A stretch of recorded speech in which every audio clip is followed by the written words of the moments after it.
My name is Natalie Harris.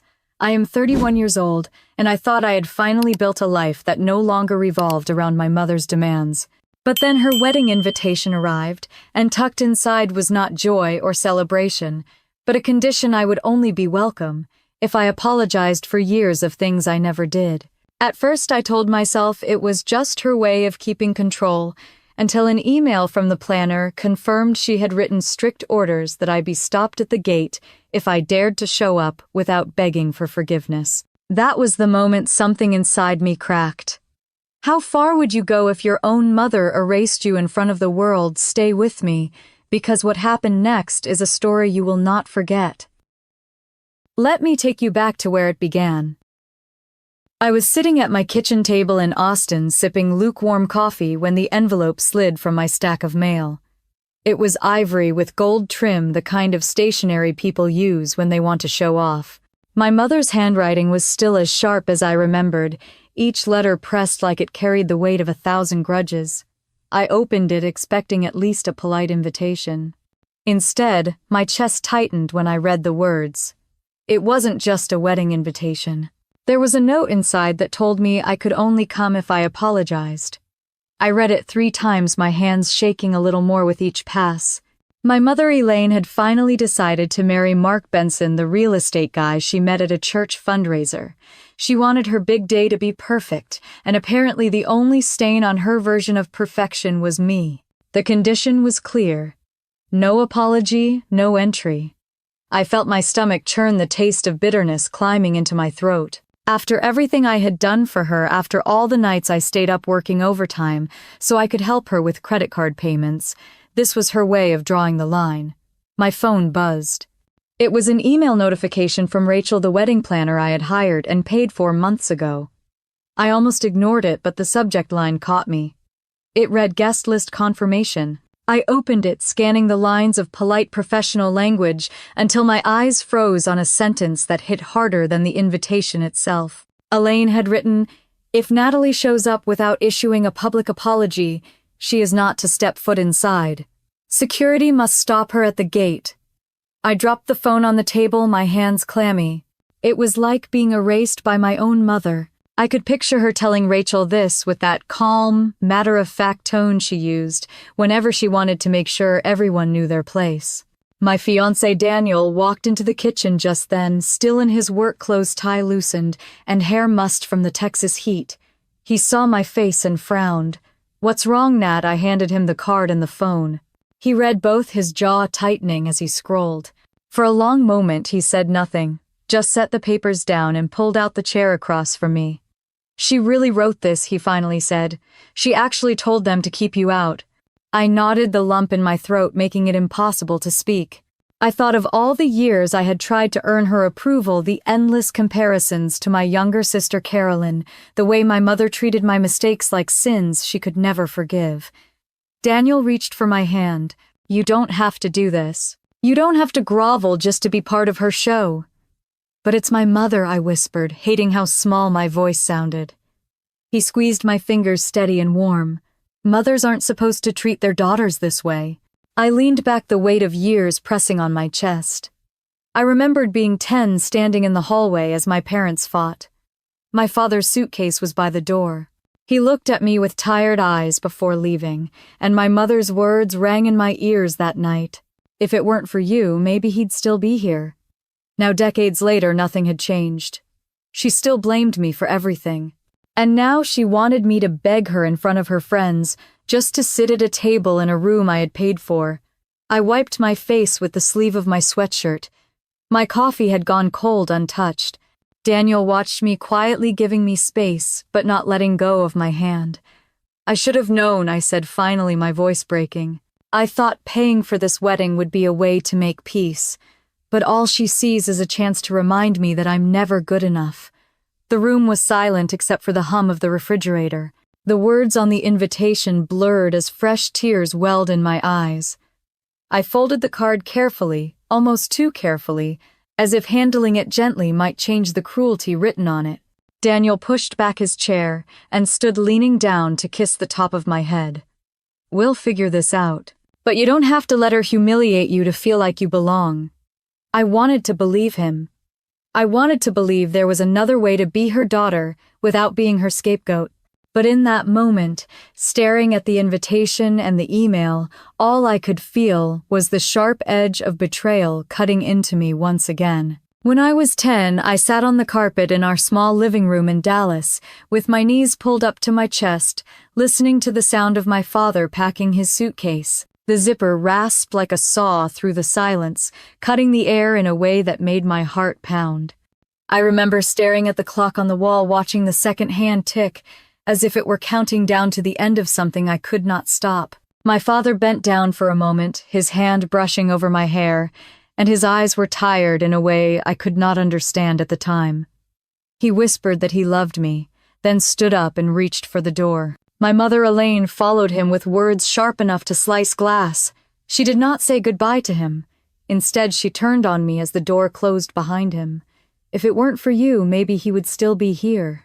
Those words burrowed into me deeper than any wound. I carried them through every birthday where she forgot to light a candle, every Christmas where she bought Carolyn the dress she wanted while I got socks. Even now, decades later, they echoed. When I read her wedding invitation with its cruel condition. I tried once when I was 13 to prove her wrong. I made straight A's, worked harder than anyone else in my class, stayed late at the library to bring home honor roll certificates. I laid them out on the kitchen counter like offerings waiting for her to look at me differently. She only glanced at them and said Carolyn would have done it sooner. My younger sister always had her smile. Carolyn's blonde curls and easy charm were the things Elaine bragged about to her friends. She was the good one, the sweet one, the one who never caused trouble. I was the reminder of a marriage that failed. Every time Carolyn got a new pair of shoes or a cake with her name piped in pink icing, I swallowed down the sour taste of being less. There was a summer when I was 15 that stands out in my mind. Elaine had promised to take both of us to Galveston for a weekend. I packed a small bag, tucked away my bathing suit, and waited by the door. She drove off with Carolyn in the front seat, leaving me behind with a note on the fridge that said, "House chores must be done first." I scrubbed the kitchen floor until my knees ached, knowing full well she had never meant for me to come along. I never spoke of it to anyone, not even to my grandparents, who would sometimes shake their heads when they saw how things were. They were old-fashioned, the type to believe family business stayed behind closed doors. So I kept quiet, stuffing my loneliness into journals I hid under my bed. When I got older and started working part-time at a diner, I thought maybe money would change how she saw me. I saved up for months to buy her a necklace for Mother's Day, a simple silver chain with a small charm shaped like a heart. She opened the box and said it looked cheap, then asked if I had kept the receipt. Carolyn had given her a framed photo of the two of them smiling, and that was the gift she showed off to visitors. Even now, remembering these moments makes my throat tighten. It was not just one incident. It was a pattern, a rhythm that set the beat of my childhood. I was the scapegoat, the easy target, the daughter she blamed when her life did not turn out the way she had planned. Sometimes I wondered if she believed her own story, if she truly thought my existence was the reason my father left, and her bills piled up. There were nights when I lay awake in my small room staring at the glow in the dark stars stuck to the ceiling and tried to imagine a version of myself who was worthy of her love. No matter how I pictured it, that version always faded. By the time I turned 18, I had learned how to hold my tongue around her. Silence became my shield. Carolyn could chatter and laugh, and Elaine would beam. I learned that being invisible was safer than being seen. Yet no matter how much I tried to disappear, Elaine always found a way to remind me I was the reason for her bitterness. Now, sitting at my kitchen table decades later, the memory of her words felt like fresh bruises. That invitation was not just about a wedding. It was the same story all over again, written on expensive paper. Apologize for who you are or stay away. Daniel came back into the kitchen and set a hand on my shoulder. You're shaking, Nat. I pressed my palms together, trying to steady myself. I just keep thinking about when I was a kid. She's been blaming me for everything since the day Dad left. He pulled out the chair beside me and sat close, listening. She told me once it was my fault he walked away, I said softly. I was 10. Can you imagine saying that to a child? Daniel's eyes darkened. No child should ever hear that. The clock on the wall ticked the way it had the night my father left. I realized I had been carrying that moment inside me for 20 years, waiting for my mother to take it back to tell me she did not mean it. But here I was with proof in black and white that she meant every word. I folded the invitation again and slid it back into its envelope. The edges were crisp, unbent, like the walls she had built between us. For the first time, I wondered if those walls would ever come down, or if they were meant to keep me out forever. When I was 16, trouble seemed to follow me like a shadow I could never shake.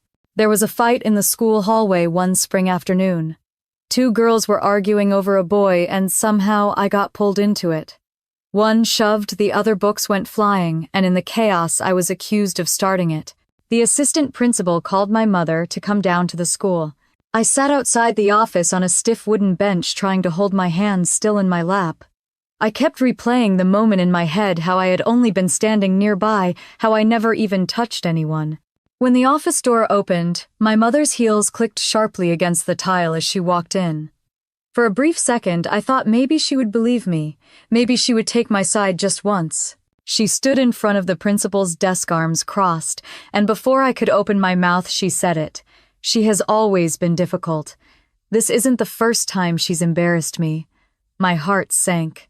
There it was again, the reflex to point the finger at me. The principal glanced at me with pity but said nothing. I wanted to shout, to explain, but the words stuck like stones in my throat. On the drive home, I stared out the window at the rows of oak trees, the world blurring as we sped past. She didn't ask me what had happened. She only muttered that I should be grateful I wasn't suspended.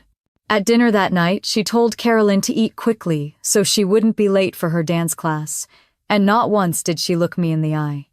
Moments like that stacked up in my memory like heavy boxes in a room with no door. Each one reminded me that when trouble came, I would always stand alone. There was another time later that year. A boy from chemistry class slipped pills into his locker, and when the vice principal did a sweep, somehow my name ended up on the rumor mill. I was called to the counselor's office, my stomach twisting with fear.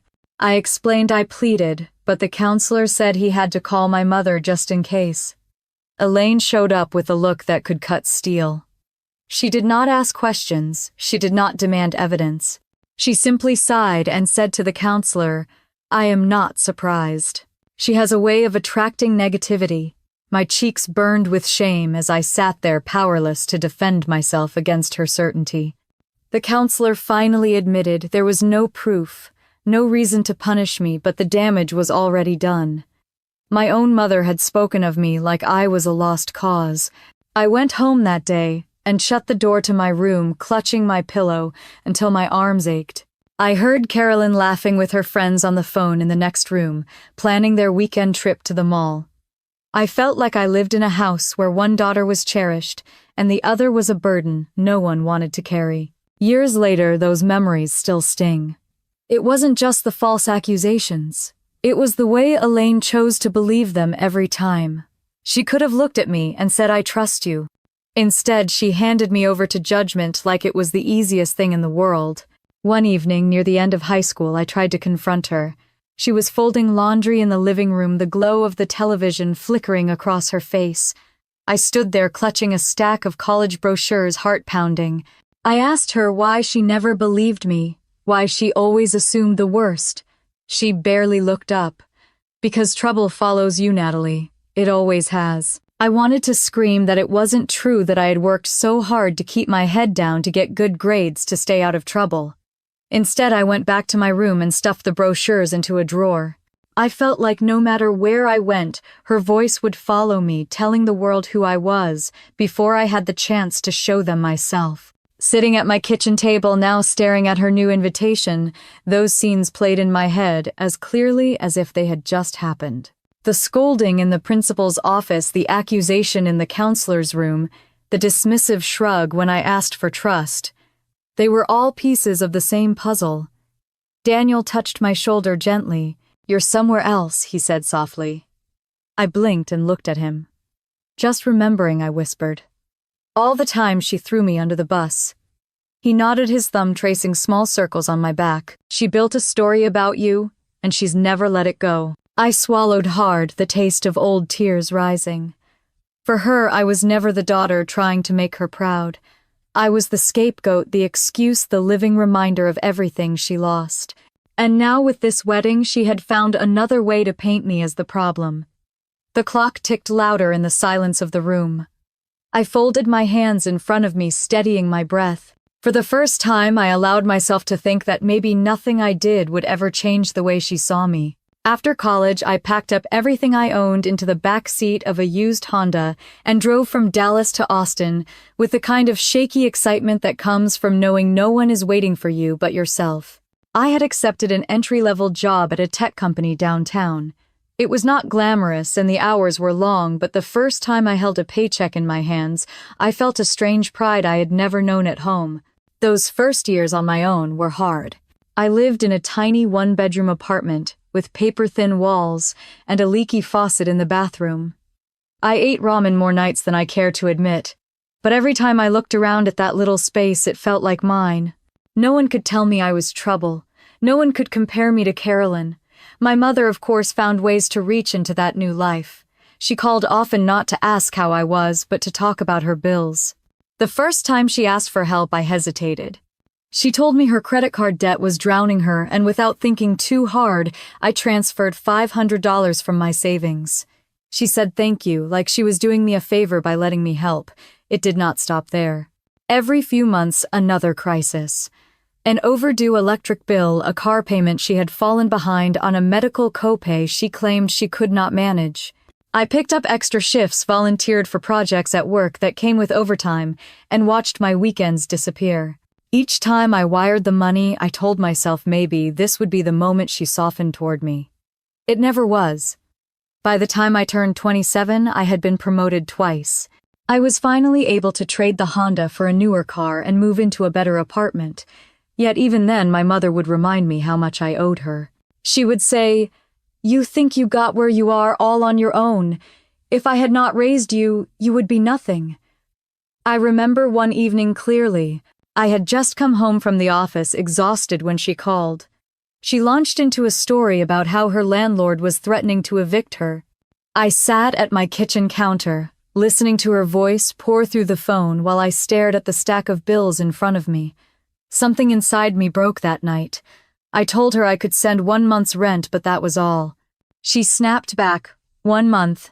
After everything I've done for you, even when I gave in, it was never enough. In 2021, she called again, but this time her tone was different. She told me about Mark Benson, the man she had been seeing. She described him as successful, charming someone who would finally give her the life she deserved. When she mentioned a wedding, I braced myself. And then she asked if I could help. Not with a small bill this time, with the entire event. For a moment, I almost said no, but then another thought crossed my mind. Maybe if I gave her this, if I funded her perfect day, she would stop looking at me like a disappointment. Maybe this would be my way back into her good graces. I agreed. We met with Rachel, the wedding planner, in a sleek office overlooking downtown Austin. My mother beamed as Rachel pulled out color swatches and floral arrangement samples. She introduced me not as her daughter, but as her financial backer. It stung, but I smiled and signed the contracts. My name went on every document: venue, catering, flowers, music, photography. All of it came from my bank account. Rachel glanced at me once when my mother was distracted. She said quietly, "You know these contracts are binding in your name." I nodded, pretending not to care, but her words stuck in my head. I had all the responsibility, yet none of the recognition. In the months that followed, I poured thousands into deposits and down payments. Every check I signed, I told myself this was an investment in peace. If the price of being accepted was footing the bill for a lavish wedding, then maybe it was worth it. Still, there were moments when I caught myself doubting. I would overhear my mother bragging to her friends about the event. She never once mentioned me. She would say, "Mark and I are planning the most beautiful celebration. Not Natalie is making this possible." Sitting in my apartment now with the invitation lying flat on the table, I felt the weight of all those years pressing down on me. From the first $500 I sent to the latest transfer for the florist, I had been trying to buy my way into a love that never came. Daniel came into the room and set a glass of water in front of me. His voice was calm but steady. "You know, Nat, none of this is your fault." I looked at him, searching his face for something to hold on to. "She wanted me to pay for it all," I said softly, and I did. "Every contract, every check, it is. All in my name." He leaned against the counter, arms crossed. "Then that means you have more power than you think." I stared at the envelope again, the gold trim catching the light. For the first time in years, I wondered if he might be right. 2 weeks later, I sat at a long table inside the fellowship hall of a Methodist church where my mother was hosting a luncheon. It was supposed to be a casual gathering, a chance for her to introduce Mark to her circle of friends. The room smelled faintly of coffee and lemon bars, and the chatter of women filled the air. I slipped into a chair at the end of the table, hoping to blend into the background. Elaine wore a pale blue dress and pearls, her hair styled to perfection. Mark sat beside her, smiling politely as she held court. She leaned forward, her voice carrying easily across the table. "This wedding will be the most beautiful event Austin has seen in years. The venue overlooks the river, the food is from the best caterer in town, and the flowers, oh, the flowers will be flown in fresh." I felt eyes shift toward me, and for a second I thought maybe she would acknowledge my role in all of it. Instead, she tapped Mark's arm and said, "We are making it all happen." The words stung. I stared down at my plate, pushing crumbs of cornbread around with my fork. A woman across the table asked about the budget. My mother laughed, tossing her hair back, and said, "Let's just say my daughter owed me, and now she is finally paying it back." The women chuckled politely, but I felt my cheeks burn hot. I looked at Mark, hoping for some flicker of discomfort, but he only sipped his coffee. When the luncheon ended, I helped stack plates in the kitchen.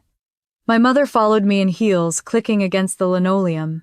She said quietly, but firmly, "I don't want you talking about money with anyone. This day is about me and Mark, not you." I clenched my jaw, swallowing down the words I wanted to throw at her. She had just bragged about me paying for everything, yet now I was supposed to stay silent. Later that week, I stopped by her house to drop off a check for the band deposit. Carolyn was there, stretched out on the couch with her phone, laughing at something on the screen. She looked up at me with a smirk. "Mom says you are finally being useful." I set the envelope on the counter, my hands shaking. Useful. That was all I had ever been to them. Elaine came out of the kitchen with a glass of iced tea. She took the envelope without a thank you, glanced at the amount, and nodded. "This will do." I tried to steady my voice. "Mom, you know I have put down every deposit. Venue, flowers, catering, everything is in my name." She waved her hand like she was brushing away a fly. "You are doing your duty, Natalie. Family takes care of family." I wanted to tell her that family also shows gratitude, that family does not humiliate you in front of their friends. But I knew if I started, it would spiral into a fight where I was the villain yet again. That night I lay awake, staring at the ceiling, Daniel's soft breathing beside me. The more I thought about it, the more I realized my mother saw the wedding not as a celebration of love, but as a performance. The guest list was filled with colleagues, church members, and distant cousins she barely spoke to. It was all about appearances, about reclaiming something she thought life had stolen from her. At the office the next day during my lunch break, I pulled out my phone and scrolled through the planner's emails. Each contract had my name on the signature line, the charges billed directly to my account. The reality settled heavy in my chest. I was the one holding all the strings, even if my mother pretended otherwise. That evening, Daniel and I sat on the balcony of our apartment, the city lights twinkling below. I told him about the luncheon, about the way she had dismissed me in front of everyone. He listened quietly, sipping his beer. Finally, he said, "She is using you, Nat, and you are letting her." I felt my throat tighten. "I know." Then stop. The word hung between us, sharp and undeniable. I leaned my head against his shoulder, listening to the hum of traffic below. For years, I had been giving her what she wanted, hoping one day she would look at me differently. But as the night air wrapped around us, I wondered if that day would ever come. The next morning, I woke up with a heaviness in my chest that coffee could not fix. Daniel had already left for work, and the apartment was quiet except for the hum of the refrigerator. I sat at the kitchen table, staring at the invitation again, the gold trim catching the early sunlight. I read the words until they blurred. It felt like my entire childhood had been condensed into one piece of stationery demanding another apology I did not owe. By mid-afternoon, I drove downtown to meet Olivia. She had texted me to come by her office near the courthouse. When I walked in, she was finishing a call, her desk piled high with legal files. She hung up, motioned for me to sit, and slid 2 cups of coffee across the desk. "Tell me everything," she said. I took a deep breath and poured it all out. The invitation, the luncheon where my mother paraded herself the way she told everyone I was finally paying her back as if my money was a debt owed. I confessed how trapped I felt, how guilty I would look if I pulled out, how afraid I was of being branded cruel by the entire family. Olivia leaned back in her chair, listening closely. Then she tapped her finger against the rim of her mug. "You do realize every contract is in your name, right? The venue, the caterer, the florist, all of it." I nodded slowly. "That means," she continued, "you hold all the power. Vendors answer to you, not your mom. If you wanted to, you could cancel everything tomorrow."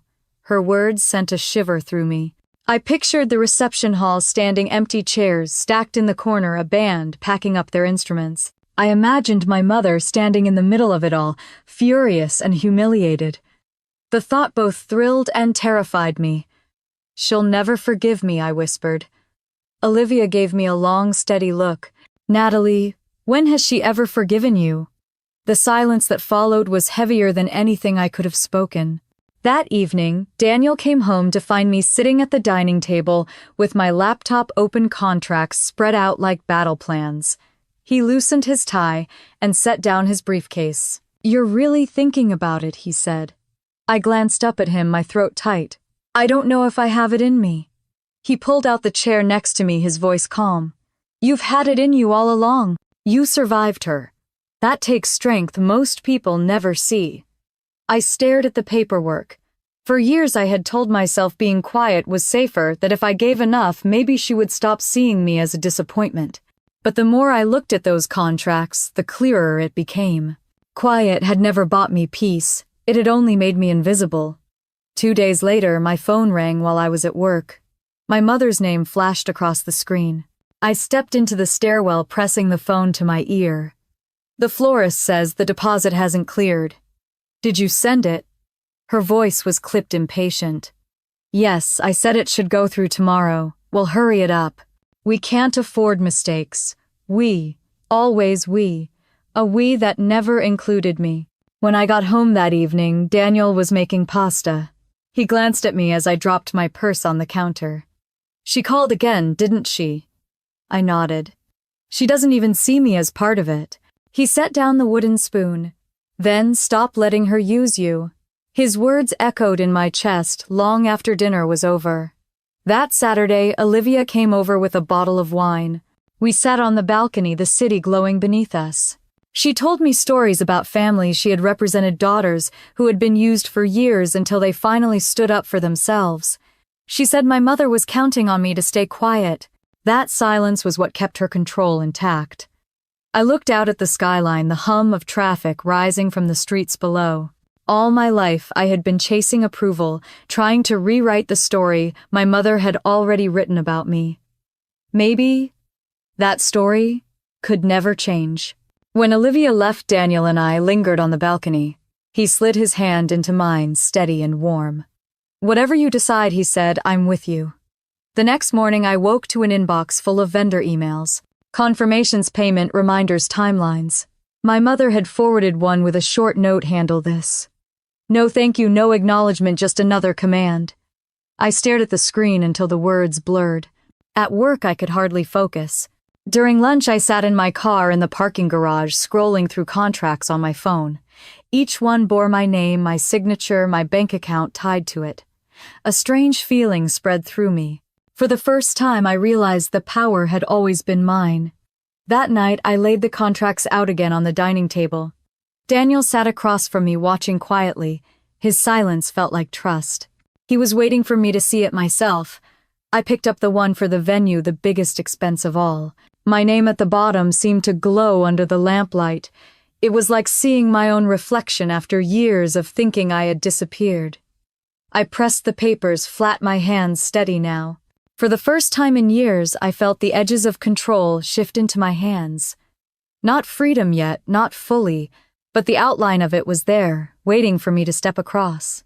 The next day, I woke with the uneasy feeling that I could not keep pushing this conversation off. My mother's voice had lived inside me for so long, but now the weight of those contracts on my dining table was louder. Daniel left early for a meeting, kissing my forehead before he went.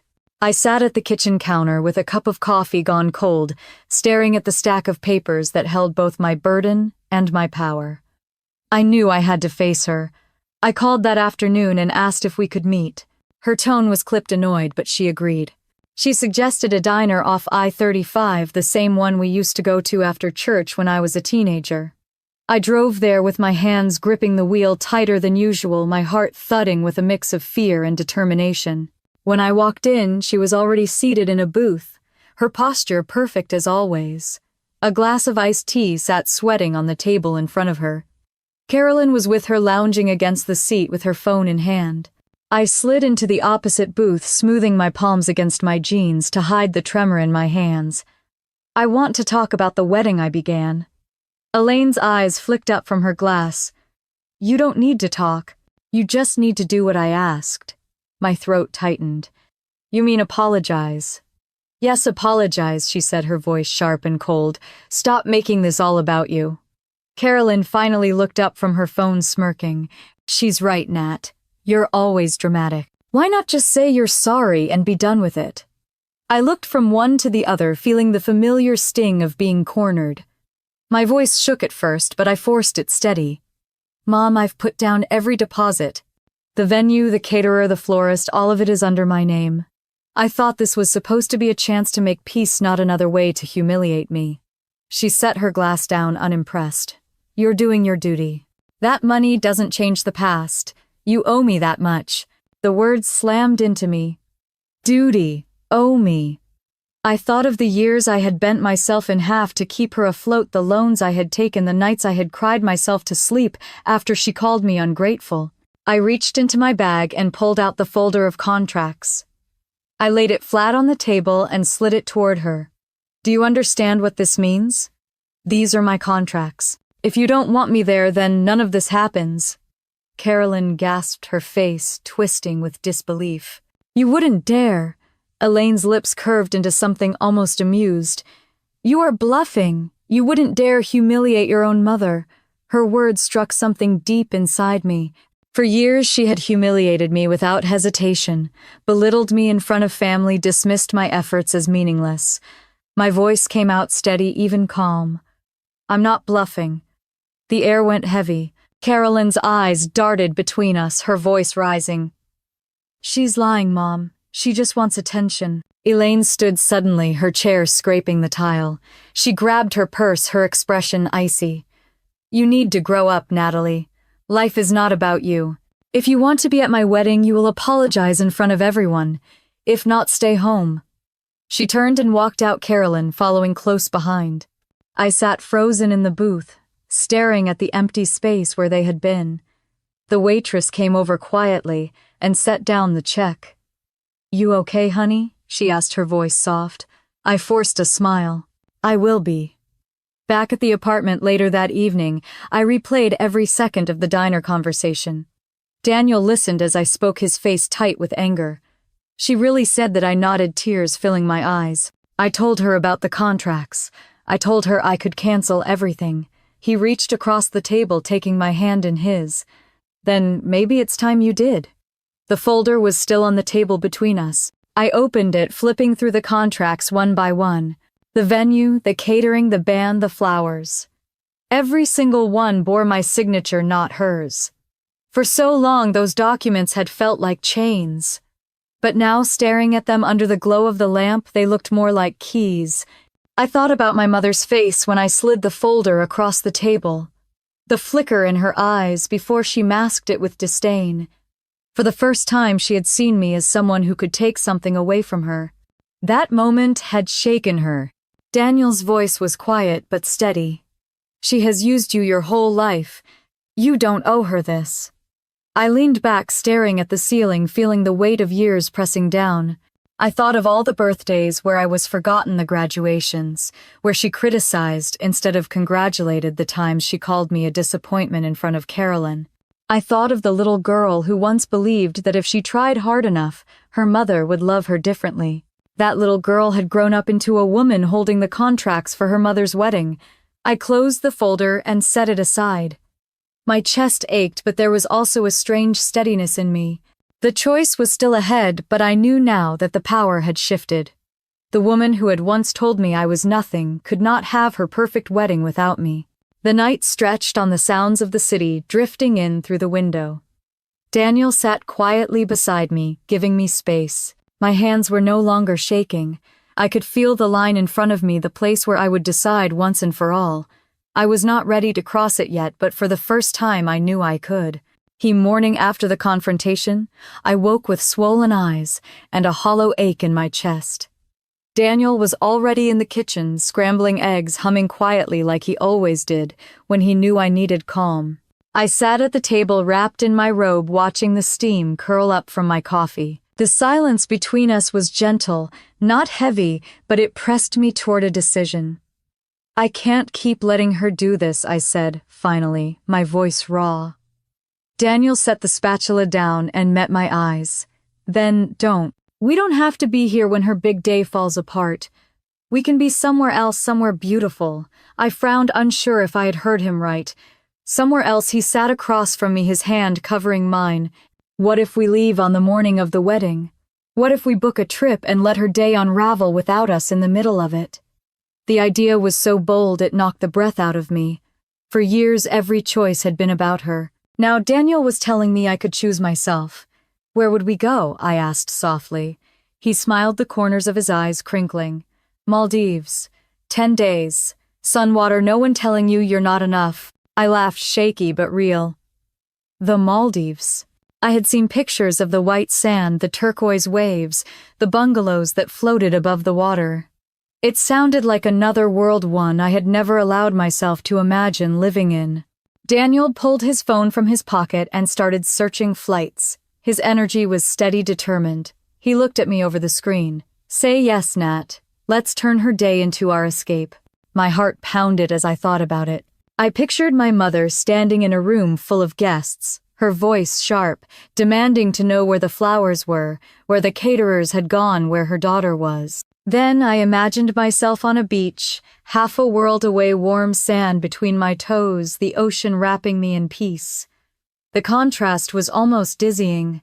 That afternoon we booked the flights. My hands trembled as I typed in my card information, but when the confirmation email arrived, something shifted inside me. It felt like the first real choice I had ever made for myself. For the next few days, I lived in two worlds. At work, I smiled through meetings and typed out emails as if everything was normal. At home, I checked travel guides and looked at pictures of the resort Daniel had found. All the while, my phone buzzed with messages from my mother. Payment reminders, guest list changes, demands, written with no thank you attached. One night she called me, her tone brisk. The photographer wants to confirm the balance. Did you handle it? Yes, I answered, my voice even. It's all handled. Good, she said. Don't embarrass me. When the line went dead, Daniel looked at me from the couch where he had been reading. You don't owe her explanations anymore, he said. I nodded, clutching the phone tighter. The truth was, I was still afraid, still tangled in the web of her approval. But every time I opened my email and saw the itinerary for the Maldives, I felt the knot loosen just a little more. A week before the wedding, Olivia came by with takeout. We spread cartons of noodles and dumplings across the table, and she listened as I told her about the diner confrontation, about the trip Daniel and I had planned. Her eyes lit up. That's brilliant, Nat. You'll be free while she's unraveling. I bit my lip. Do you think I'm cruel? Olivia set her chopsticks down. You're reclaiming your life. She has humiliated you for decades. Sometimes justice is quiet, sometimes it's loud. This is both. Her words sank deep. For years I had thought justice meant enduring, holding myself together while others tore me down. Maybe justice could also mean leaving, choosing peace over performance. The night before the wedding, I packed my suitcase. The sound of zippers and folded clothes was oddly soothing. Daniel came into the bedroom holding 2 passports. He placed them on the nightstand and kissed the top of my head. "Tomorrow," he whispered, "we'll be gone." Sleep did not come easily that night. I lay awake, staring at the ceiling, the memories of childhood flashing through my mind like an old film reel. My mother's words, Carolyn's smirks, the endless striving to be enough. But layered over those images was something new, something fragile and steady. Choice. When dawn broke the sky, still pale, Daniel and I loaded our bags into the car. The city was quiet, the streets nearly empty as we drove to the airport. My phone buzzed on the ride there. It was my mother, then Carolyn, then the planner. I turned the phone face down, the vibrations muffled against my bag. At the gate, I watched the plane pull up its nose, glinting in the sunlight. My heart raced, a mix of fear and exhilaration. Daniel reached for my hand. "Ready?" I nodded, my voice barely a whisper. "Ready." As we walked down the jet bridge, I felt the weight I had carried my whole life begin to lift piece by piece. I wasn't crossing into freedom fully yet, but I was stepping closer, one boarding pass at a time. The air inside the plane felt cool against my skin as I sank into the window seat. Daniel tucked our bags overhead and sat beside me, his hand finding mine as the engines roared to life. I pressed my forehead to the glass and watched the ground drift farther away until Austin was nothing but a blur of rooftops and winding highways. For a while, I let the drone of the engines lull me, but my phone buzzed in my bag, a reminder of the world I was leaving behind. I pulled it out and saw a flood of notifications. Missed calls from my mother, voicemails from the planner, a dozen messages from Carolyn. My chest tightened, but I set the phone back down without opening any of them. Daniel noticed. "You don't have to read them." "I know," I whispered, but my hand lingered on the bag as if it were a lifeline. By the time we landed in Malé hours later, the sun was sinking low, painting the water in strokes of gold. We boarded a small boat to the resort, the salt air warm against my face. The turquoise water stretched, endlessly dotted with bungalows that seemed to float on the sea. I felt the knot inside me loosen just a little. At the resort, we were greeted with cool towels and fruit juice. Daniel grinned at me like a boy on Christmas morning. "See, told you. No drama, no demands, just us." I smiled, though my chest still held a trace of guilt. While I stood barefoot on white sand, my mother was pacing in her gown, waiting for a wedding that would never happen. The next morning, we had breakfast on our deck, the ocean calm beneath us. Daniel poured coffee and held up his cup. "To freedom." I clinked my cup against his, a small laugh escaping me. To freedom. But as the hours passed, I could not silence the part of me that wondered what was happening back home. When I finally picked up my phone, the screen lit with dozens of new messages. I scrolled through them, my stomach twisting. From Rachel, the planner, "Natalie, please call me. Vendors are being turned away. Guests are arriving and nothing is set." From Carolyn, "How could you do this? Mom is hysterical. Everyone is talking." From my mother, "You are dead to me." I set the phone down, my breath coming fast. Daniel placed his hand over mine, grounding me. "She brought this on herself," he said softly. Still, I pictured the scene. Guests walking into an empty hall, no flowers, no food, no music, my mother's face contorting as she realized everything had been undone. Later that afternoon, we lounged by the infinity pool, the sky a perfect blue. I ordered a cocktail, but my hands still shook as I lifted the glass. Daniel wrapped his arm around my shoulders. "You did what you had to do. You gave her every chance, Nat. She chose to treat you like nothing." I nodded, but a part of me still ached. It wasn't joy I felt. It was relief mixed with sorrow, a quiet mourning for a relationship that had never truly existed. That evening, as the sun dipped below the horizon, I opened my phone again. This time I saw a news alert. Local outlet, "The wedding that never happened." My pulse raced as I clicked. There on the screen was a photo of the venue doors, locked guests milling about in confusion. The headline described a grand event that collapsed when vendors failed to arrive. Reporters noted that the bride had been seen arguing with staff before leaving in tears. Daniel leaned over my shoulder. "Karma has a funny way of showing up, doesn't it?" I swallowed hard, staring at the image. For years she had painted me as the source of her misery. Now the world was seeing a different story. When I put the phone down, the waves crashed softly against the stilts of our bungalow. I took a deep breath, inhaling the salt air. My heart was still heavy, but the sound of the ocean wrapped around me like a promise. That night I lay beside Daniel, listening to the ceiling fan whir above us. He was already drifting into sleep, his hand resting over mine. I closed my eyes, letting the rhythm of the waves guide me. For the first time in a long time, I did not feel like I was waiting for her approval. I felt like I was learning how to breathe on my own. The morning light poured across the water like molten gold when I finally opened my eyes. Daniel was still asleep, his arm draped over me, his breathing slow and even. I eased myself out of bed and stepped onto the deck, pulling the curtains wide. The ocean stretched out forever, calm and endless, and I stood there gripping the railing until my knuckles turned white. It was the first time in years that I woke up without feeling like I had to brace myself for someone else's demands. I made coffee and sat cross-legged on the deck with my journal, the one I always carried but rarely wrote in. My hand trembled as I set the pen down on the page. The words came slow at first, then spilled like they had been waiting for this moment. I wrote about the diner the way my mother's eyes had narrowed when I slid the contracts across the table. I wrote about Carolyn's smirk, about how I had swallowed humiliation for so long it had almost become part of me. Then I wrote about stepping on the plane, how each mile we put between us and Austin felt like shedding another layer of her control.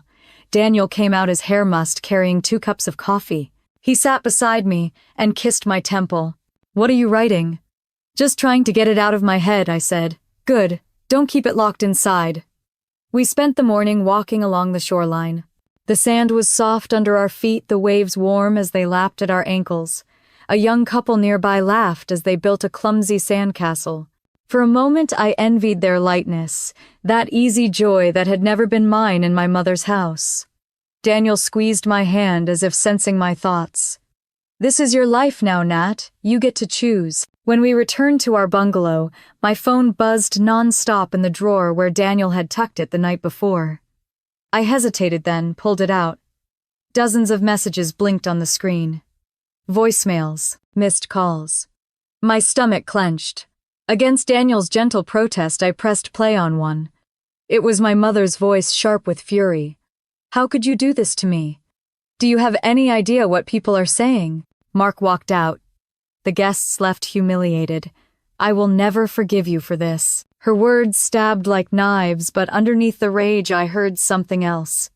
Desperation. For once she was the one explaining herself, trying to claw back the image she cared so much about. I deleted the message without listening to the end. Another voicemail, this one from Carolyn. "You are disgusting. Mom is devastated. Everyone saw the mess. They all know you ruined her life. I hope you're proud of yourself." I deleted that one too. Daniel sat down beside me, his arm circling my shoulders. "You don't have to let them pour that poison into you anymore." I nodded, pressing my face into his chest. For years I had carried their words like gospel. Now I was learning they were nothing more than weapons. That evening the resort set up dinner for us on the beach. A low table, lanterns glowing in the sand, the sound of waves steady in the background. The food was exquisite, but it was the silence that felt like a feast. No sharp words, no comparisons, no threats. Just the two of us under the stars. Halfway through the meal, Daniel raised his glass. "To letting go," he said softly. I clinked mine against his. To letting go. But even as I spoke the words, my mind drifted back to Austin. I imagined my mother standing in front of the locked venue, her gown dragging in the dust, her guests whispering as they realized there was no food, no flowers, no celebration. I imagined the fury in her eyes, the panic in her voice. And though guilt flickered for a moment, something stronger pushed against it. a quiet certainty that she had finally felt the weight she had laid on me for years. Back in the bungalow, I sat on the bed with my phone in my lap. I opened the news app and there it was an article titled "The Wedding That Never Happened." A blurry photo showed the venue, with its doors-locked guests milling in confusion, my mother's face caught mid-argument with staff. The story detailed how vendors had pulled out, how the bride was seen leaving in tears. My chest tightened as I scrolled, but I could not look away. It was everything I had imagined captured in words for anyone to see. For years she had shaped the narrative, telling everyone I was the problem. Now, for once, she could not control the story. Daniel came up behind me, his chin resting on my shoulder. "Karma," he murmured. I closed the phone and set it aside, leaning into him. The waves outside rolled steady, unbothered, eternal. For the first time, I believed maybe I did not have to carry her story anymore. I could write my own. We lay down that night with the ceiling fan whirring above us, the ocean crashing softly outside. My phone stayed dark in the drawer, and I did not reach for it again. As sleep pulled me under, I realized I was not just escaping. I was beginning in the quietest way to live. The morning after the article spread, Daniel and I rented bikes from the resort and rode along the narrow wooden paths that connected the bungalows. The air was warm, but carried a soft breeze off the ocean, and for a while I let the rhythm of pedaling take me away from everything else. When we stopped at a quiet stretch of beach, I pulled my phone from my bag and saw another flood of missed calls and texts. Daniel frowned. "You really want to read those?" I hesitated, then scrolled through. Most were from unknown numbers, but one was from my Aunt Patricia. She lived in Dallas and had always been the only one in the family who didn't treat me like an outsider. Her message was short. "Call me when you can. Don't believe everything they're saying." I dialed her number before I could overthink it. She picked up on the first ring. "Natalie, thank God." "Are you okay?" "I'm fine," I said, though my voice wavered. "Your mother is telling everyone you sabotaged her wedding out of jealousy," Patricia continued.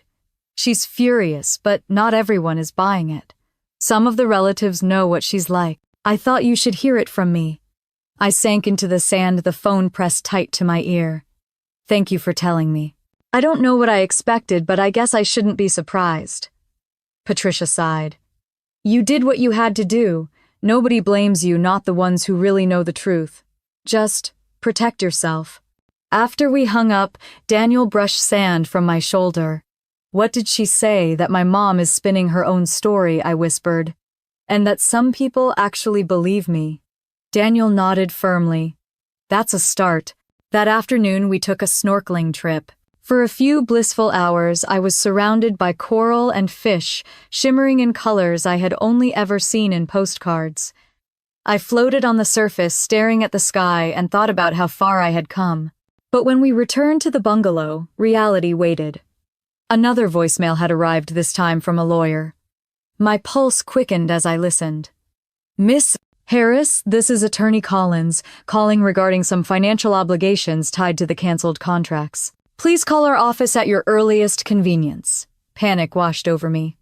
I had canceled everything legally, but the tone in his voice made it sound as if my mother might be trying to drag me into court. Daniel listened with me, then shook his head.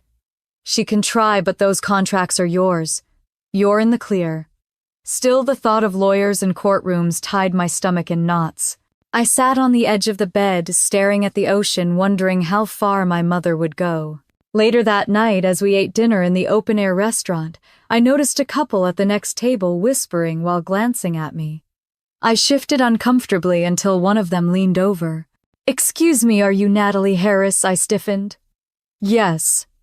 "We saw that article," the woman said quietly. "About the wedding back in Austin? We just wanted to say, good for you. It takes guts to stand up like that." I blinked, caught off guard. "Thank you," I murmured. After they left, Daniel smiled at me across the table. "See? Not everyone sees you as the villain."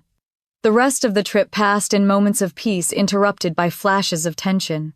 Each time I felt myself relaxing, another message, or headline, would pull me back. Yet slowly I noticed the grip loosening. The voices of strangers on the internet didn't weigh the same as her voice in my head. On our last evening, we sat together at the end of the pier, our feet dangling above the water. The sun was sinking the horizon, blazing orange and pink. Daniel reached for my hand. "So what happens when we go back?" I took a deep breath. "I don't know, but I do know this. I'm not letting her control me anymore. Not with money, not with guilt, not with shame." He kissed the back of my hand. "That's all that matters." As the sky darkened, I felt a strange calm settle over me. The chaos back home was still waiting, but here, for the first time, I could imagine walking into it without bowing my head. When we finally stood to leave the waves lapping against the pier, I realized something had shifted. My mother could rant, Carolyn could sneer, the whole family could whisper. None of it would erase the truth. I had stopped playing their game. Back in the bungalow, I turned off my phone completely and placed it face down on the nightstand. Then I climbed into bed beside Daniel, curling into the steady warmth of his body. The ocean whispered outside, steady and endless. For the first time, I felt like I could face whatever waited in Austin, not as a daughter begging for scraps of love, but as a woman who had finally found her own voice. When our plane touched down in Austin, the weight of the air felt different, heavier somehow. But I carried myself differently too. Daniel and I walked through the terminal with our bags in hand, and for once I didn't dread what was waiting for me on the other side. Outside, my father's brother, Uncle Henry, waved from the curb. He had been the only one from my mother's side of the family to reach out with something that felt like care instead of condemnation. He hugged me tight, whispering that I looked stronger than he had ever seen me. On the drive home, he filled me in. "Your mother is furious, but people are starting to see the cracks. Some relatives think you did the right thing, especially after how she treated you at that dinner. Carolyn is still parroting her story, but it's not landing the way she thinks." I listened quietly, my hands folded in my lap.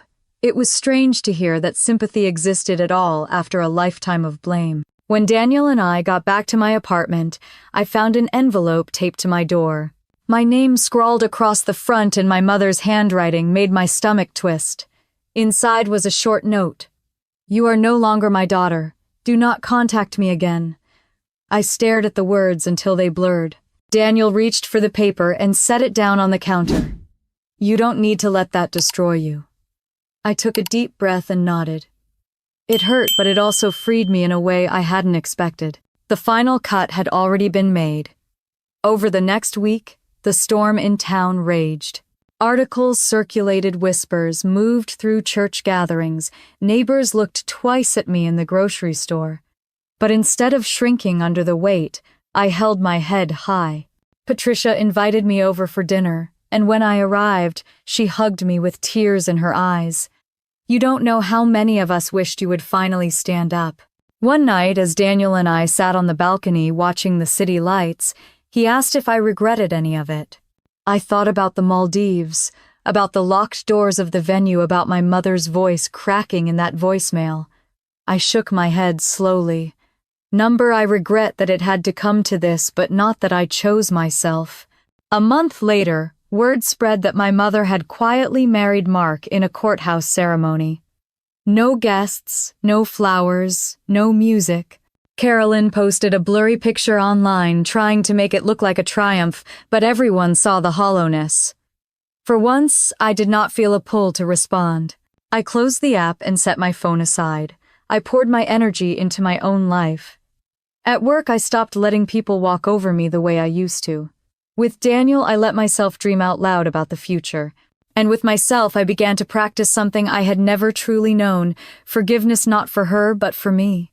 One Saturday morning, as I sat with a cup of coffee and sunlight streaming across the floor, I realized I felt something I hadn't felt since childhood.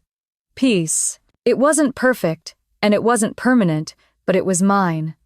I thought about the women who might hear my story. Women who had been dismissed, belittled, or made to feel small by the very people meant to love them. If they could take anything from my journey, I wanted it to be this. You don't have to keep bleeding just because someone else calls it love. My mother's wedding would never be remembered as the celebration she dreamed of.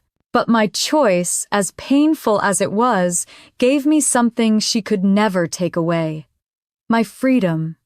If you stayed with me through this story, thank you. I would love to know what you think, if you have lived through something similar, or if this reminded you of your own journey. Share your thoughts in the comments, and if you want to hear more stories like mine, please like this video and subscribe. Your support means the world, and it helps keep these stories alive.